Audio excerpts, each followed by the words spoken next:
సర్వలోకంలో ఉన్న సమస్త మనుషుల యొక్క పాపములను తన భుజముల మీద మోసుకొని పోతున్న దేవుని గొర్రె పిల్ల.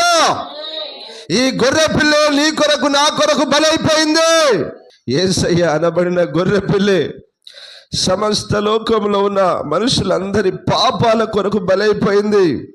ఆ గొర్రె పిల్లే బలి కాకపోతే బిడ్డలారా, లోకంలో ఏ ఒక్క మనుషునికి పాప క్షమాపణ లేదు.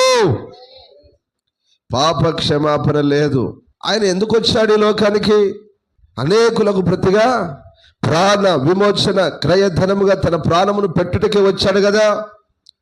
సిలువలో తన ప్రాణాన్ని పెట్టి మమ్మల్ని విడిపించాడు కదా అనేటువంటి ఆలోచన ఈ లోకంలో ప్రతి మానవుడు కలిగి ఉండాలి. ఆయన ప్రాణము పెట్టాడు కదా, దాని యొక్క రుణము ఈ యావత్ ప్రపంచంలో ఏ మానవుడు తీర్చలేడు, తీర్చజాలడు. వారి తరం కాదు, అది ఎన్నటికీ తీరక అట్లుండవలసినదే.